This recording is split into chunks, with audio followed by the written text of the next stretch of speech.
Good evening friends. Abhyudaya academy के online platform में आपका हार्दिक स्वागत एवं अभिनंदन है। मैं अभिनव मिश्रा। आज हिंदी लेक्चर सीरीज जो कि जूनियर सुपर टेट का मैंने लेक्चर स्टार्ट किया था, आज उसका पार्ट 3 स्टार्ट करने जा रहा हूं। इस पार्ट में हम लोग कल जो है 68 क्वेश्चन तक सॉल्व किए थे, जो कि प्रीवियस ईयर में आए हुए क्वेश्चंस हैं। आज हम लोग 69 क्वेश्चन से स्टार्ट करेंगे।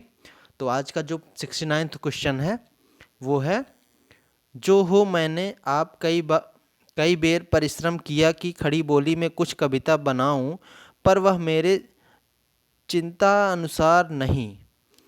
तो यह कथन किसका है? तो आप लोग कमेंट करके बताएंगे यह कथन किसका है। तो ऑप्शन कौन सा सही हो जाएगा? बी सही हो जाएगा, भारतेंदु हरिश्चंद्र का। ठीक है, तो देखिए यह इनके चिंता अनुसार नहीं है। तो इसमें हम लोग कैसे इसको याद रखेंगे? देखिए, जो हरिश्चंद्र जी थे, ऐसा माना जाता है हरिश्चंद्र कौन होते हैं? जो बहुत ईमानदार होते हैं वो माने जाते हैं। तो उनको क्या करना पड़ता है? बहुत परिश्रम करना पड़ता है। क्या करना पड़ता है? बहुत परिश्रम करना पड़ता है। तो इनको कविता बनाने के लिए भी क्या करना पड़ा? बहुत परिश्रम करना पड़ा। इन्होंने ऐसा सोचा था। ठीक है, तो इसको ऐसे ही कोरिलेट करके याद रखेंगे। Next question number 70।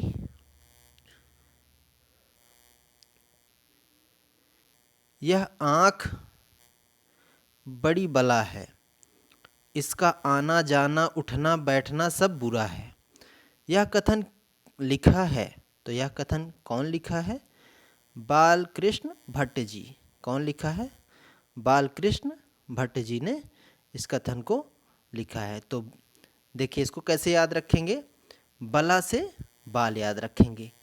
किससे? बला से बाल याद रखेंगे। ठीक है, या बड़ी बला कौन थे? श्री कृष्ण भगवान थे। किसके लिए? जो राक्षस लोग थे। जब वो बचपन में ही थे तभी बड़ी बला थे। किसके लिए? राक्षस लोगों के लिए। ठीक है, ऐसे इसको कोरिलेट करके याद रखिए, ये ट्रिक है इसकी। Next question number 71। गद्य रचना को एक कला के रूप में ग्रहण करने वाले कलम की कारीगरी समझने वाले लेखक थे। तो कौन थे? ऑप्शन डी करेक्ट हो जाएगा, बद्री नारायण चौधरी जी थे। देखिए, जब भी कलम की कारीगरी, किसी में आप कुशल हो जाते हैं या किसी में आप निपुण हो जाते हैं, तो उसमें हम लोग अपने लैंग्वेज में क्या बोलते हैं कि आप चौधरी बन गए हैं। उसके क्या बन गए हैं? चौधरी बन गए हैं। तो कलम की कारीगरी समझने वाले लेखक कौन थे? बद्री नारायण चौधरी जी थे। ठीक है, क्वेश्चन नंबर 72।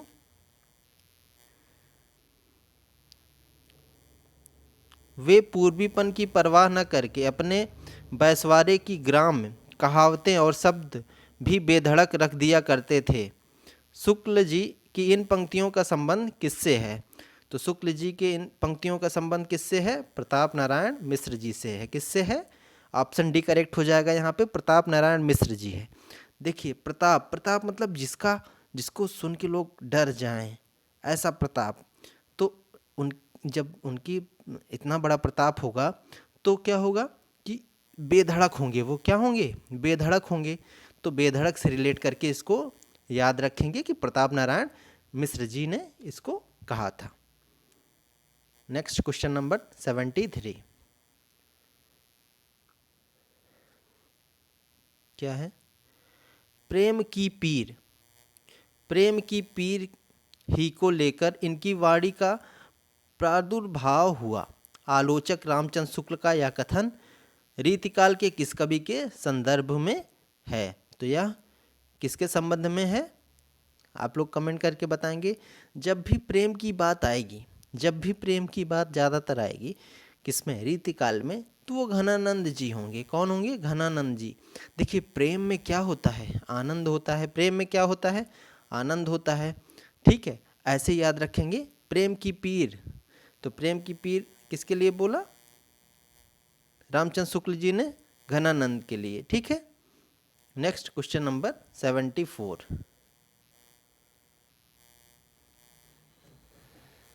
क्वेश्चन नंबर 74 देखते हैं। लिखन बैठी जाकी सभी गही गही गरब गरूर, भर न कते जगत के चतुर चितेरे कूर। यह उपयुक्त पंक्ति दोहे के संदर्भ में बताइए निम्नलिखित में किस कारण से चित्रकार नायिका की छवि पोर्ट्रेट को चित्र करने में सफल नहीं हो पाते थे। तो किस कारण नहीं हो पाते थे, कमेंट करके बताइए कौन सा ऑप्शन हो जाएगा इसका करेक्ट।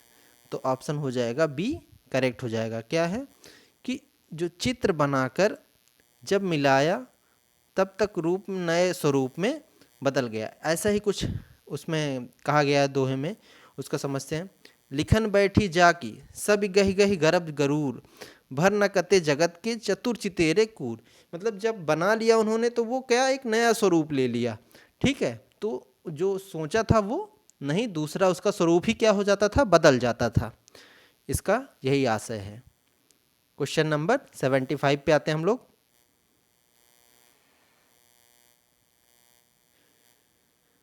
क्वेश्चन नंबर 75, सगुण अलंकारन सहित दोष रजित जो होय, शब्द अर्थ ताको कवित विबुध कहत सब कोय।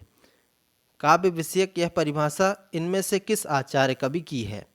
तो यह किसकी है, यह है आपकी चिंतामणि जी की। किसकी है, ऑप्शन ए करेक्ट हो जाएगा। किसकी, चिंतामणि जी की है।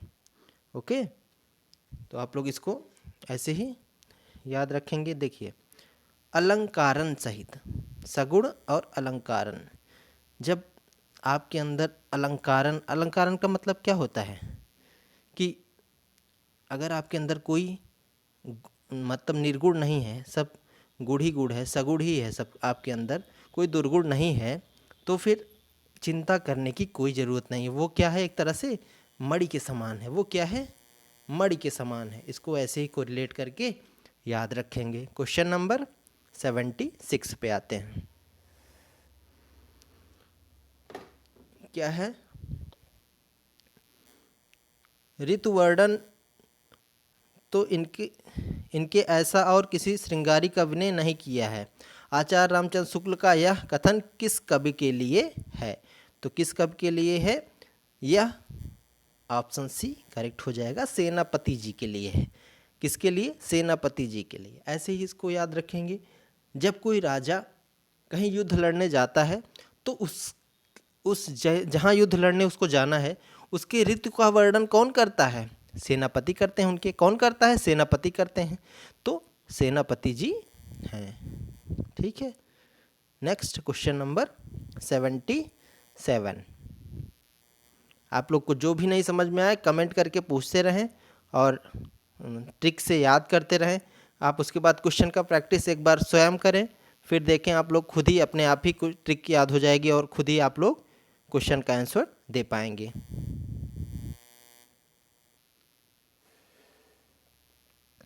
सेवन क्या है, रीतिकाल की विशेषताओं के संदर्भ में निम्नलिखित में से एक विशेषता गलत है, उस विशेषता का चयन कीजिए। तो कौन सी विशेषता ऐसी है जो कि रीतिकाल की विशेषताओं में नहीं है। तो पढ़ते हैं, रीतिकाल में अलंकरण की प्रधानता है, तो ये करेक्ट है। रीतकाल की प्रमुख भाषा ब्रज भाषा है, ये भी सही है। रीतकाल में प्रकृति का आलंबन रूप में वर्णन हुआ है, तो ये क्या है, ऑप्शन सी इनकरेक्ट है। ये ऐसा नहीं था, रीतकाल में प्रकृति का आलंबन नहीं किया गया था। ठीक, ओके। क्वेश्चन नंबर, थोड़ा इसका डिटेल पढ़ लेते हैं हम लोग। क्या है, रीतकाल में आलंबन रूप में प्रकृति का चित्रण प्रायः नहीं हुआ है। रीतकालीन कवियों ने प्रकृति का चित्रण उद्दीपन तथा अलंकारिक रूपों में किया है। किसके रूप में किया है, उद्दीपन के रूप में और अलंकारिक के रूप में, मतलब सजावट के रूप में किया है। किसका, प्रकृति का जो चित्रण किया है, ना कि आलंबन के रूप में किया है। ओके। नेक्स्ट क्वेश्चन नंबर 78, यदि प्रबंध काव्य एक विस्तृत वनस्थली है तो मुक्तक एक चुना हुआ गुलदस्ता है। यह बिहारी के संबंध में उपयुक्त कथन किस आलोचक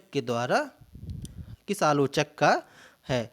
तो देखिए, वनस्थली, वनस्थली वन कौन गया था? श्री रामचंद्र जी गए थे। स्थल बना था उनका क्योंकि वहाँ पे वो 14 साल वनवास के लिए गए थे, तो वनस्थली किसका था? रामचंद्र शुक्ल का। तो उन्हीं के द्वारा ये कहा गया है। Okay, question number 79। Question number 79 क्या है? भाषा की समास शक्ति, कल्पना की समाहार शक्ति का सर्वाधिक उपयोग निम्नलिखित में से किस कवि ने किया है? तो किसने किया है? देखिए, हार और हारी किस में आ रहा है? बिहारी जी में आ रहा है। तो किसने किया है? बिहारी जी ने किया है। ठीक है, निम्नलिखित कवि ने किसका सबसे ज़्यादा उपयोग किसने किया है? समाज शक्ति का और किसका? समाहार शक्ति का। किसने किया है? बिहारी जी ने। किसके उसमें लास्ट में हारी आ रहा है? हार भी आ रहा है यहाँ पे, यहाँ हारी आ रहा है। ठीक है, इसको कोरिलेट करके याद रखिए। क्वेश्चन नंबर 80 पे आते हैं। भूषण बिन्ना विराजई कविता वनिता मित उक्ति में कवि केशव ने अपनी कैसी अभिरुचि प्रकट की है?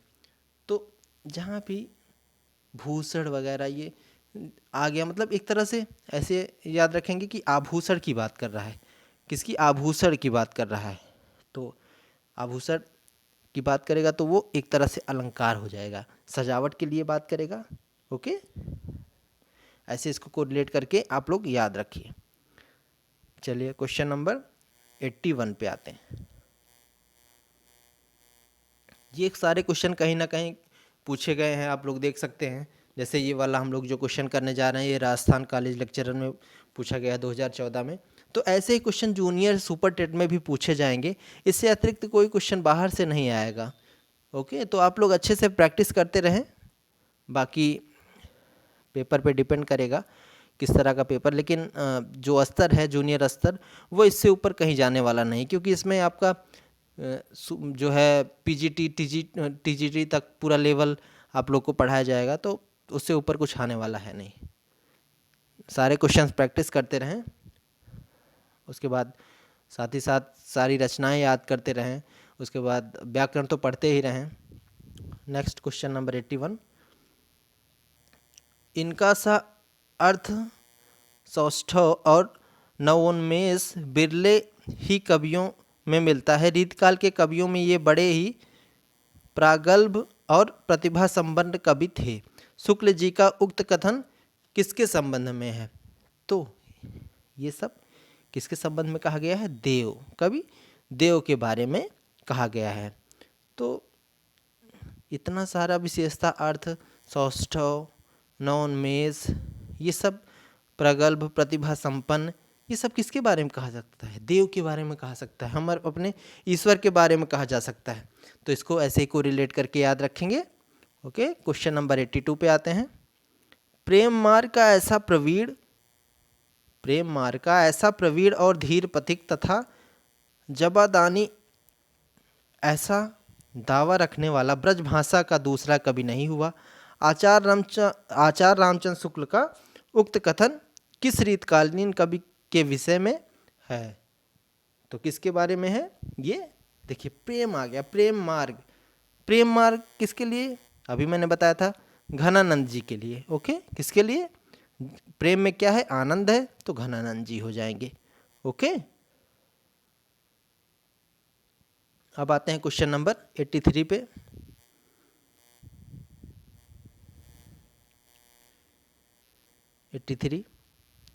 क्या है?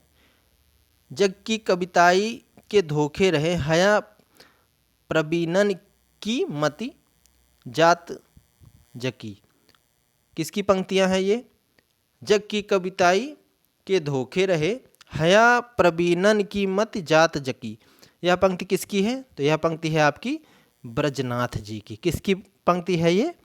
ब्रजनाथ जी की। ओके, इसको याद रखिए। थोड़ा इसके बारे में पढ़ते हैं। जग की कविताई के धोखे रहे, हया प्रवीणन की मति जाक जकी। ब्रजनाथ की पंक्ति है, दीक्षि विदिशन ते उमड़ी मड़ी लिरोनभ सोमनाथ की पंक्ति है ये।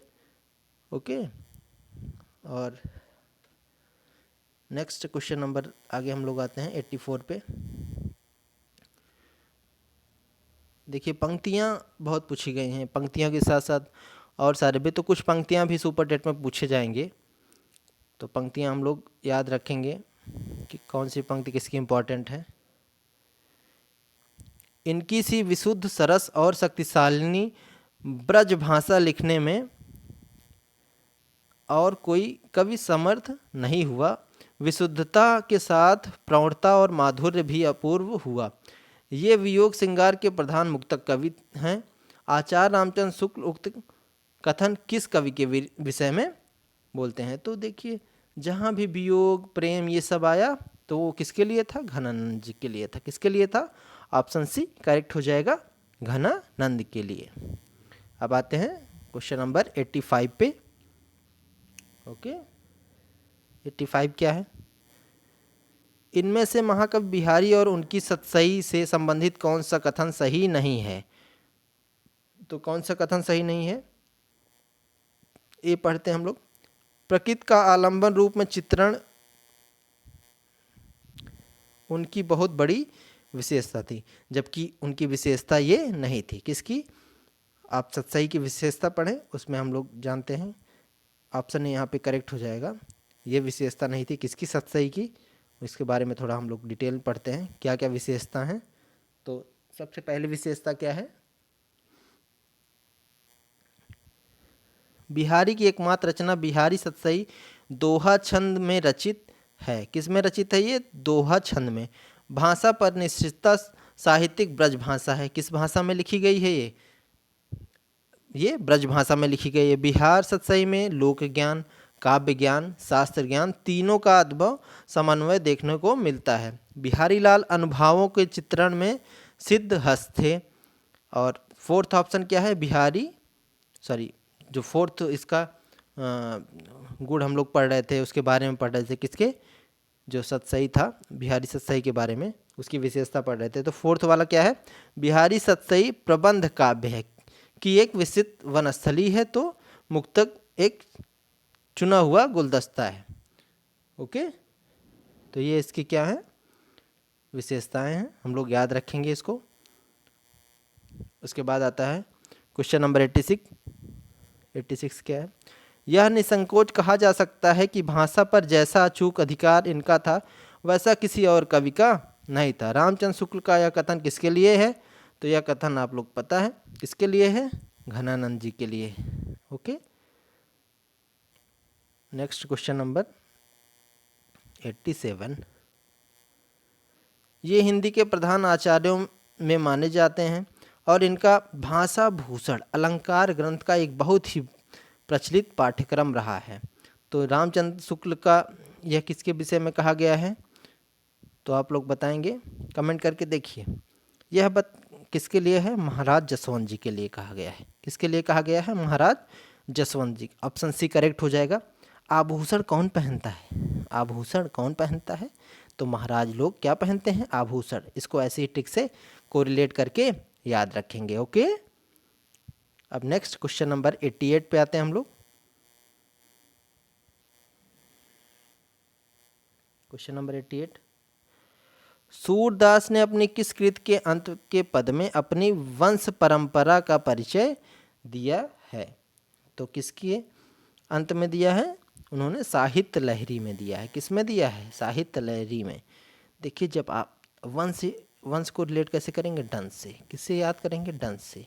कोई भी जहरल, जैसे सांप आपको डंस लिया तो क्या कर लिया? डस लिया अगर सांप, तो वो कहते हैं हिंदी में, जैसे हम लोग क्या यूज़ करते हैं कि अगर सांप ने डस लिया तो वो लहर नहीं देगा। तो ऐसे इसको कोरिलेट करके इसी ट्रिक से याद कर सकते हैं। और कोई ट्रिक आपको अच्छी लगे तो कमेंट करके बताइएगा। नेक्स्ट क्वेश्चन नंबर 89 पे आते हैं हम लोग। यह सूचित करने की आवश्यकता नहीं है कि ना तो सूर का अवधि पर अधिकार था और ना जायसी का ब्रजभाषा पर। यह कथन किसका है? तो यह कथन देखिए, जिन्होंने अधिकतर कवियों पर टिप्पणी की है, सब कवियों के बारे में बोला है, तो वो थे रामचंद्र शुक्ल जी। तो जब एक कवि से ज़्यादा कवियों के बारे में आ जाए तो आप लोग ऐसे जान जाइए कि वो कौन कह सकता है, रामचंद्र शुक्ल जी कह सकते हैं। ओके, क्वेश्चन नंबर 90 पे आते हैं। क्या है? किशनगढ़ के भक्त कवि महाराज सावंत सिंह साहित्य के क्षेत्र में किस नाम से जाने जाते हैं? तो देखिए, किशनगढ़, गढ़ मतलब एक नगर है, क्या है? नगर है। तो किशनगढ़ के भक्त कवि महाराज सावंत सिंह किस नाम से जाने जाते थे? तो नागरी दास के नाम से जाने जाते थे। इसको इसी ट्रिक से याद रखेंगे। ओके, क्वेश्चन नंबर 91 पे आते हैं। खेती न किसान को, भिखारी को न भीख भली, बनिक को बनिज, न चाकर को चाकरी। तुलसीदास की ये पंक्तियाँ उनकी किस रचना की हैं? तो आप लोग याद रखेंगे किस रचना की है उनकी? कवितावली। ऑप्शन सी क्या हो जाएगा? कवितावली की है। देखिए, जो जिसके ऊपर जो बीता जिसके ऊपर, वही क्या बताया उन्होंने? तुलसीदास जी ने बताया। तो जो बीता किसान के ऊपर जो बीता उसके बारे में, भिखारी के ऊपर जो बीता उसके बारे में, बनिया के बारे में, जो बनिक थे उनके बारे में बताया, और जो नौकरी चाकरी करने वाले थे उनके बारे में बताया। तो जो बीता, इस ट्रिक से इसको याद रखेंगे। ये किसका पंक्ति है ये? तो ये है कवितावली की पंक्ति है। ओके, क्वेश्चन नंबर 92 पे आते हैं। क्वेश्चन नंबर 92 है, निम्नलिखित में से कौन सा कथन सूफी कवियों के संबंध में सत्य नहीं है? तो सूफी कंत जो सूफी संत थे उनका मैंने टीजीटी पीजीटी के लेक्चर में पढ़ा है, आप लोग डिस्क्रिप्शन में जाके देख सकते हैं, या अभियोदय एकेडमी पे जाके देख सकते हैं। मैंने फर्स्ट लेक्चर लिया था टीजीटी पीजीटी, उसमें सूफी काव्य पढ़ाया था, तो उसमें सूफी संत के बारे में बताया गया है। तो सूफी संत के बारे में पहले हम लोग जान लेते हैं क्या है। देखिए, ऑप्शन ए क्या कहता है? सूफी कवि अमर प्रेम के उपासक और गायक थे, ये भी बिल्कुल करेक्ट है। और सभी सूफी कवियों ने मसनवी शैली को अपनाया था, ये भी बिल्कुल करेक्ट है। इन्होंने प्रबंध काव्यों की रचना की, ये भी बिल्कुल करेक्ट है। तो करेक्ट कौन सा नहीं है? ये सभी कवि राजा के दरबारी कवि थे, ये बिल्कुल गलत है। ओके, तो कौन सा सत्य नहीं है कथन? ऑप्शन बी, ऑप्शन बी सत्य नहीं है। क्वेश्चन नंबर 93 पे आते हैं। आचार्य रामचंद्र शुक्ल के अनुसार कबीर ने अपनी साखियों में सदुक्कड़ी भाषा का प्रयोग किया है, सदुक्कड़ी से उनका अभिप्राय है। तो सदुक्कड़ी से अभिप्राय क्या है? देखिए, यहाँ पे क्या है? कड़ी, तो कड़ी से खड़ी बोली, कड़ी से क्या? खड़ी बोली। ओके, नेक्स्ट और कौन सी है? राजस्थानी, राजस्थानी और पंजाबी।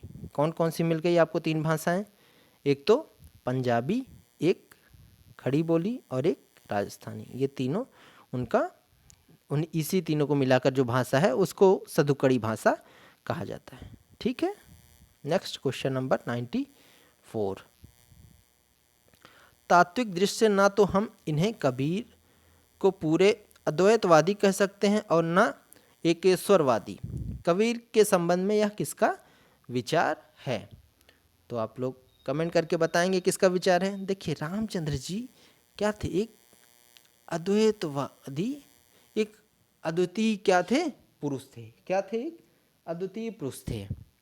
तो इसी से इसको कोरिलेट करके याद रखेंगे। तो ऑप्शन कौन सा करेक्ट हो जाएगा? ऑप्शन हो जाएगा यहाँ पे कौन सा करेक्ट? बी ऑप्शन करेक्ट हो जाएगा। ओके, बी वाला ऑप्शन करेक्ट हो जाएगा, Ramchandra Shukla ji. Next question number 95। 95 क्या है? कबीर ने आलोचक, सुधारक, पथ प्रदर्शक व समन्वयकर्ता के रूप में किन विषयों का उल्लेख किया है? तो कबीर जी से तो कुछ बचा ही नहीं है, कुछ भी ऐसा नहीं है जो बचा हो उनसे। तो उन्होंने चेतावनी भी, कुसंग, माया, कनक, कामिनी और कपट, सबके बारे में उन्होंने बताया है, सबके बारे में बताया है। कुछ भी ऐसा बचा नहीं जो उनसे छूटा हुआ है। तो ऑप्शन ए क्या हो जाएगा यहाँ पे, करेक्ट हो जाएगा। कौन सा ऑप्शन, 95 का ऑप्शन ए करेक्ट हो जाएगा।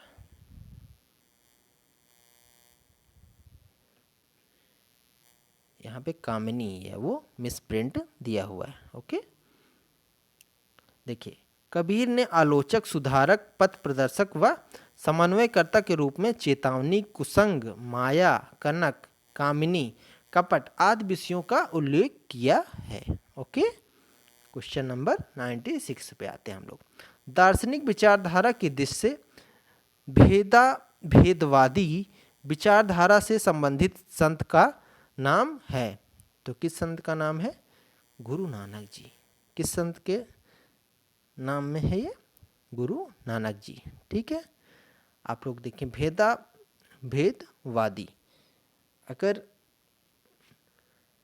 हम लोग देखिए ये गुरु किसके हैं, तो ये सिख समुदाय के गुरु हैं। ओके, गुरु नानक जी। तो इनमें बहुत ज़्यादा भेदभाव नहीं होता। क्या नहीं होता, भेदभाव नहीं होता है।